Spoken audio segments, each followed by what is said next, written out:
What was America's most famous founding father like before he became, well, George Washington?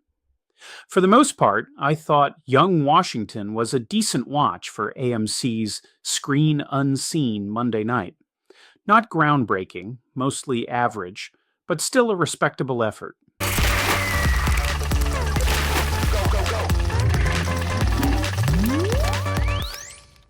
The movie focuses on Washington as a young man in 1755, long before powdered wigs, dollar bills, and crossing the Delaware became part of his legend. Instead, we get a young guy trying to figure out his place in the world. You can already see flashes of the ambition, the discipline, the leadership, and the stubborn determination that would eventually define him.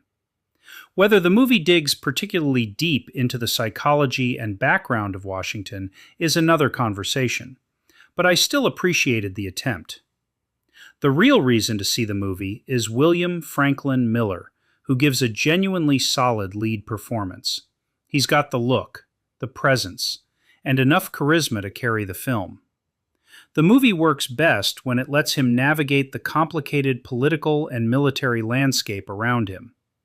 Now, if you're showing up to this movie because you saw names like Ben Kingsley, Kelsey Grammer, Andy Serkis, or Mary Louise Parker on the poster, temper those expectations.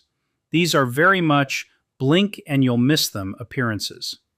They're still fine and professional, but get a combined 5 minutes of screen time. This is clearly Franklin Miller's movie. What I found most interesting wasn't Washington himself. It was the backdrop and the time period. The movie drops us into the French and Indian War period when Britain and France were fighting over North America, and the colonists were caught somewhere in the middle. That tension actually becomes more compelling than some of the character drama. You can feel a future America beginning to emerge even though nobody realizes it yet. The production values are respectable too. The costumes look good. The battle sequences are handled well considering the budget.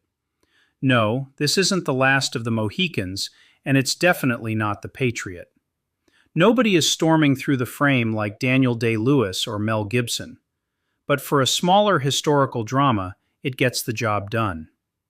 My biggest issue is that the movie occasionally falls into some familiar historical biopic traps. A few too many stagey, heroic moments where the script seems determined to remind us that we're watching someone important. Some of the character beats feel a little manufactured, and they've definitely taken some major creative liberties for its myth-making of George Washington.